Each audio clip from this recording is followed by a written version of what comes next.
The gates of Nineveh are open. The morning sun illuminates the most imposing walls the ancient world ever built. A man walks alone along the eastern access road, his cloak dusty, his feet bare, his gaze fixed on the gigantic gates ahead. He carries a message of destruction for the greatest city on earth. We are on the banks of the Tigris River, in the heart of the Assyrian Empire, around 760 years before the Common Era. What this Hebrew prophet is about to do here will defy all historical logic. An entire city, the capital of a brutal empire, will bow before his words. But before he crosses those gates, before his voice echoes through the Assyrian avenues, before kings and slaves tear their clothes in repentance, it is necessary to document what Nineveh was like on that ordinary morning. It is necessary to reconstruct the setting that witnessed the improbable. It is necessary to show how it was. Before we begin, write in the comments where you are watching from. Leave your like, subscribe to the channel, and turn on the bell. We continue. Nineveh occupies both banks of the Kosa River, a tributary of the Great Tigris, in the region that today corresponds to northern Iraq, near the modern city of Mosul. Archaeological excavations begun in the 19th century, led by Austin Henry Layard and later by other researchers, revealed a metropolis of extraordinary proportions for antiquity. The text of the prophet Jonah, in the 3rd chapter of his book, describes Nineveh as an exceeding great city of 3 days' journey. Historians interpret this expression in different ways. Some suggest it refers to the time needed to traverse the entire metropolitan area. Others to the period required to visit each neighborhood and proclaim a public message. What is certain is that Nineveh impressed by its scale. The walls surrounding the city stretch for approximately 12 kilometers in perimeter. They are built with baked mud bricks, reinforced by observation towers positioned at regular intervals. The height of these walls reaches, in some sections, more than 20 meters. The Greek historian Diodorus Siculus, writing centuries later but basing his work on earlier sources, recorded that the walls of Nineveh were wide enough to allow 3 chariots to pass side by side on their top.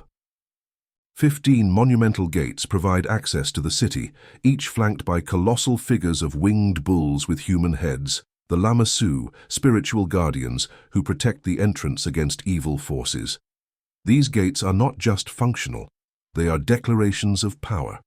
Any foreigner who approaches understands, even before entering, that they are standing before the capital of the most feared empire in the known world. On that specific morning, around 760 years before the Common Era, the East Gate teems with activity. Caravans of merchants arrive from the Iranian plateau, bringing lapis lazuli, turquoise, and tin. Shepherds lead flocks of dark-haired sheep to the internal markets.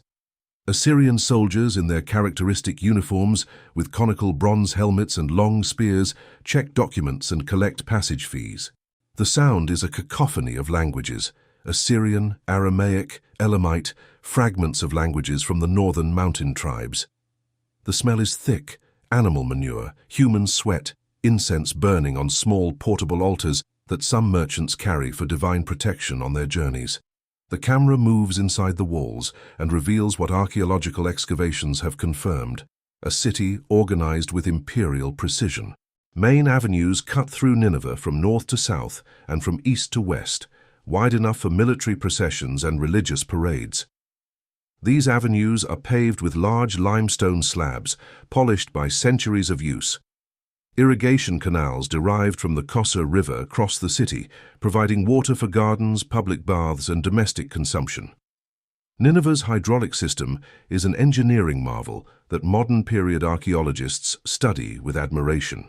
Aqueducts bring water from mountain springs more than 50 kilometers away. The royal palace dominates the urban landscape. During the period when Jonah arrives, the king on the throne is likely Ashur-dan III, although the exact chronology is debated by scholars. The palace rises upon an elevated brick platform, its walls decorated with stone reliefs narrating military campaigns, royal hunts, and religious rituals. These reliefs, many of which are preserved today in the British Museum and the Iraq Museum, show in impressive detail what life was like in the Assyrian court: musicians playing harps and tambourines, servants carrying trays of fruit, prisoners of war being led in chains. The palace is a universe in itself, with hundreds of rooms, internal courtyards, gardens with fruit trees imported from distant lands, and private quarters where the king keeps his harem.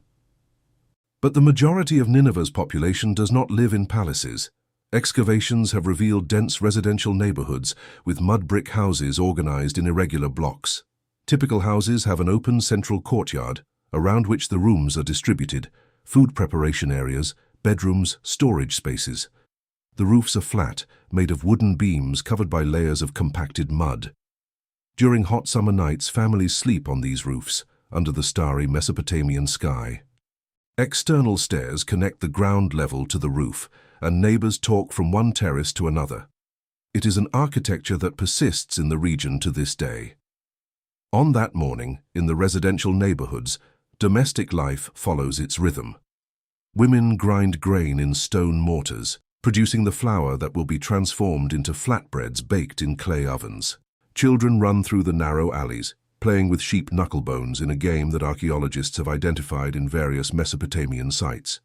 Artisans work in their workshops, potters molding jars and bowls on the wheel, weavers operating vertical looms, metalworkers forging tools and weapons over smoking braziers. The sound of hammers on metal echoes through the alleys. The smell of baking bread mixes with the aroma of onions frying in sesame oil. The temples of Nineveh are massive structures that rival the palace in imposition. The Temple of Ishtar, the goddess of love and war, is particularly significant. Nineveh was considered the sacred city of Ishtar, and her cult here was especially elaborate. The temple rises on a stepped platform in the style of Mesopotamian ziggurats, though on a smaller scale than the great ziggurats of Babylon or Ur. The walls are lined with glazed bricks in blue, green, and gold, forming geometric patterns and figures of lions, the animal associated with the goddess. Priestesses and priests in ceremonial robes enter and exit the sacred complex. The sound of ritual chants echoes from within the sanctuary.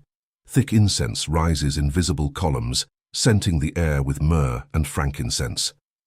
But Ishtar is not the only deity worshipped in Nineveh. The Assyrian pantheon is vast. Ashur, the national god of the empire, has his own temple and cult. Nabu, the god of wisdom and writing, is revered especially by scribes and royal officials. Sin, the moon god, and Shamash, the sun god, receive daily offerings.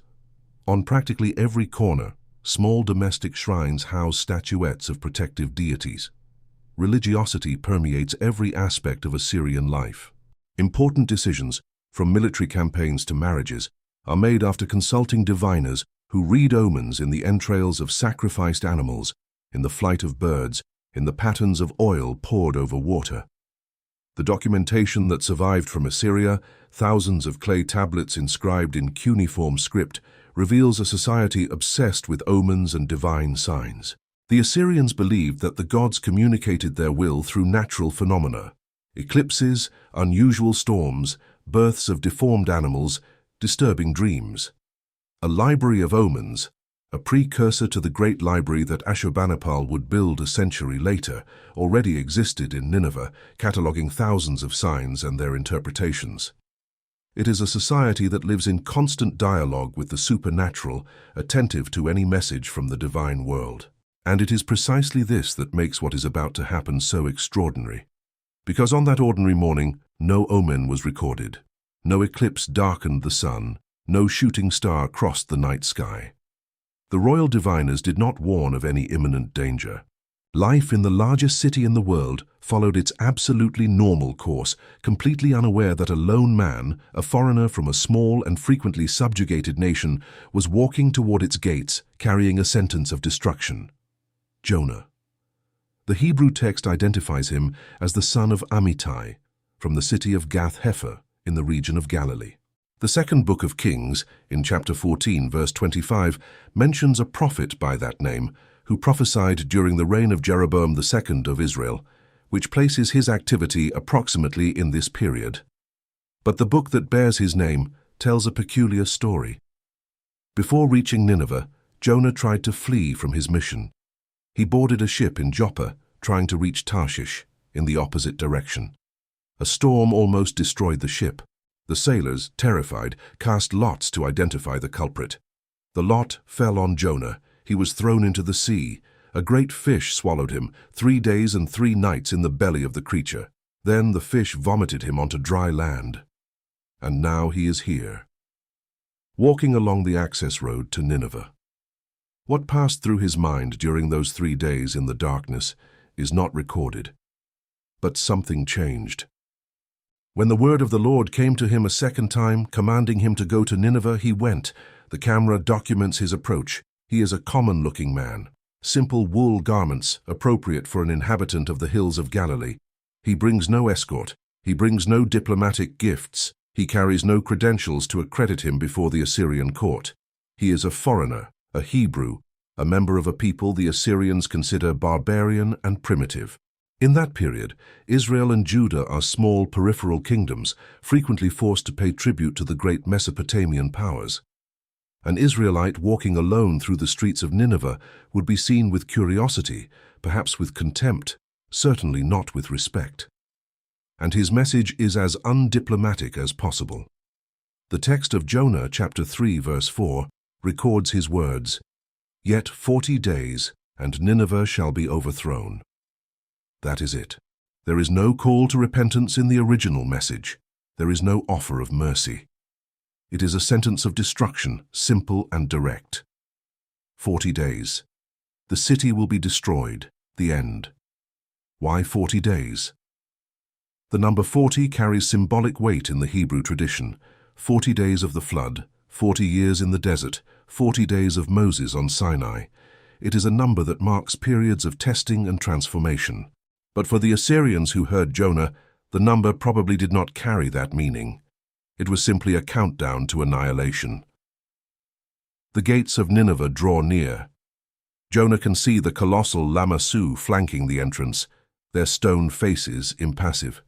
He can hear the hum of the city inside, the sound of a metropolis in full operation. He can smell the characteristic scent of a large human gathering, smoke, food, animals, humanity en masse. The camera positions itself above the gates, offering a panoramic view of what Jonah is about to face. Nineveh stretches as far as the eye can see. Residential blocks huddle around the main avenues. Temples raise their ziggurats at multiple points in the urban landscape. The royal palace dominates the northern horizon. Green gardens contrast with the ochre tone of the mud bricks. Thousands of people move through the streets, each absorbed in their own concerns. The book of Jonah at the end mentions that there were in Nineveh more than 120,000 people that cannot discern between their right hand and their left hand. Scholars interpret this expression as a reference to the children of the city, which would suggest a total population of perhaps 500,000 or more souls. It is an estimate, but it indicates the scale that the biblical text attributes to the city.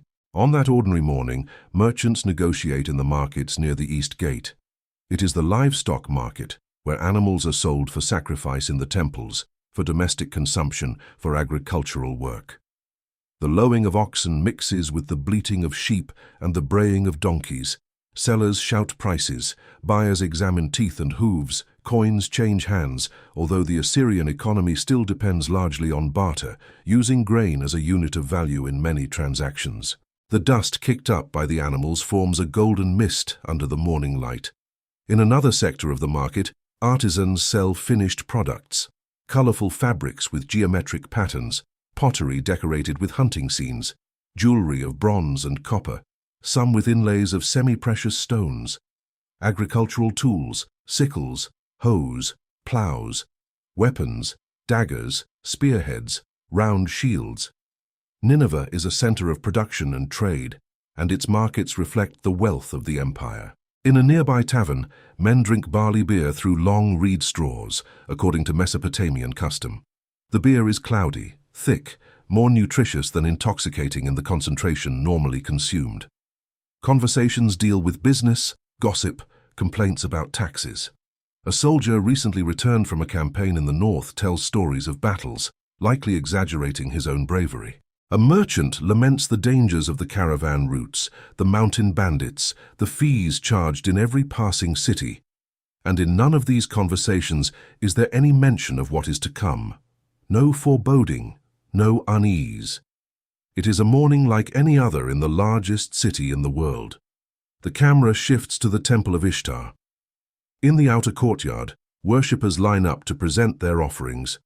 A prosperous merchant brings a fat ram, ornamented with colored ribbons for sacrifice. A woman in mourning, dressed in black, brings a small terracotta statuette as a vow for the health of a sick son.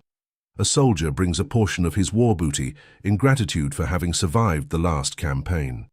The priests receive the offerings with ritual gestures, pronouncing blessings in archaic Sumerian, a language already dead as a vernacular but preserved in liturgies, just as Latin would be preserved in the Catholic liturgy millennia later. Inside the sanctuary, accessible only to the initiated, the statue of Ishtar rests in her sacred chamber. Survivals of descriptions speak of a figure of gold and precious stones, dressed in royal clothes that are changed seasonally, fed with food offerings placed before her on silver trays.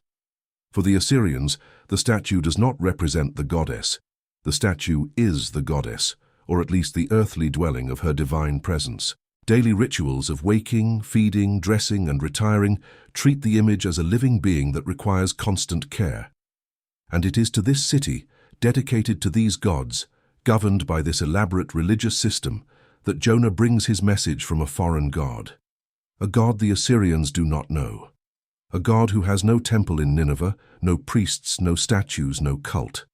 A god who, according to the prophet, decided to destroy the largest city in the world in 40 days. The audacity of the mission is almost incomprehensible. Jonah has no army. He has no political power. He has no credentials recognized by the Assyrians. He is a lone man from a subjugated people, proclaiming the sentence of an unknown god against the capital of the most powerful empire on earth.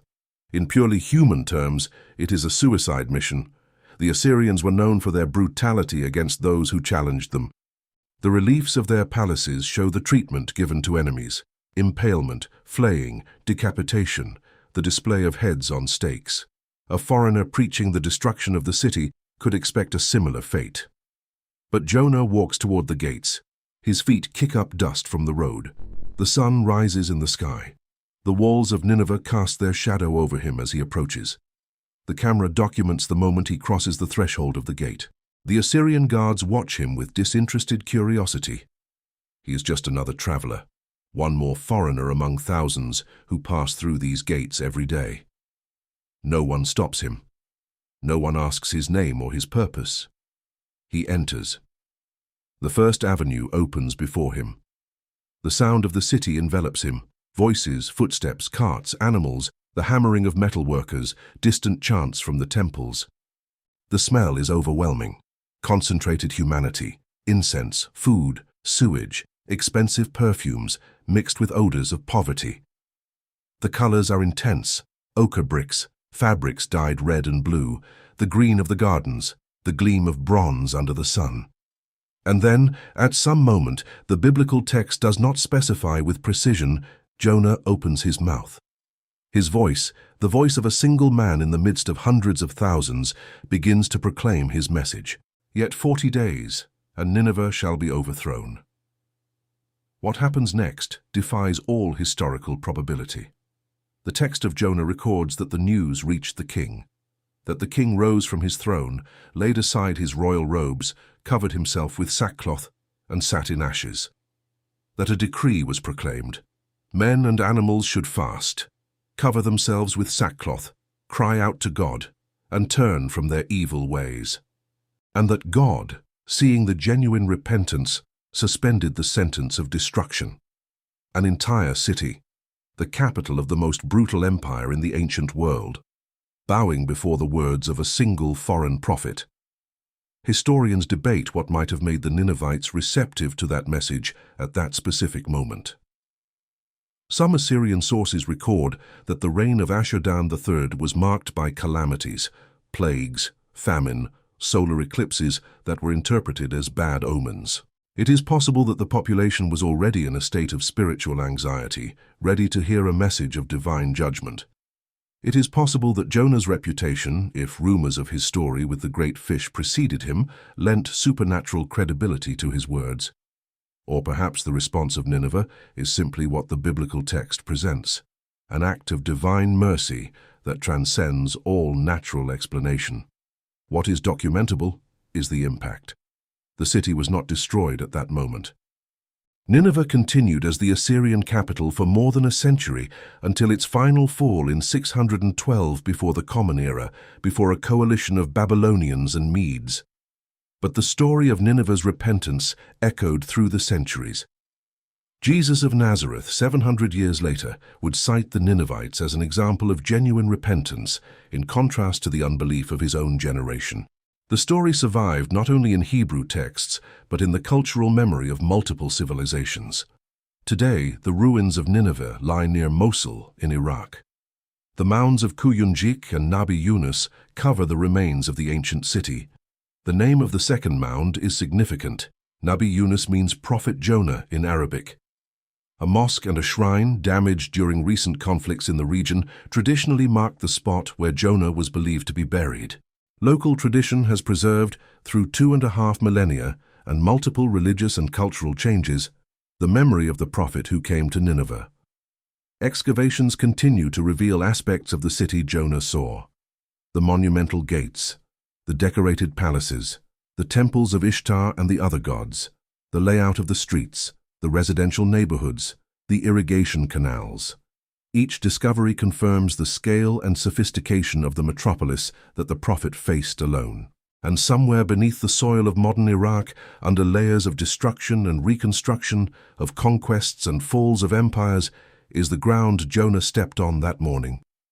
The road where he entered, the avenue where his voice first echoed, the place where the impossible happened. The camera slowly pulls away, showing Nineveh from above as it was on that day. A vibrant city, full of life, unconscious of its sentence. And a small man, insignificant in the eyes of the world, walking through its streets with a message that would change everything. This was the moment. This was the place. This was Nineveh, minutes before the preaching of Jonah. If this documentary illuminated your understanding of sacred history, subscribe to the channel. Turn on notifications. Each episode is a journey into the past to understand the present. Leave in the comments, what other biblical moments would you like to see reconstructed? Share with those who seek to know the history behind the faith. Until the next reconstruction.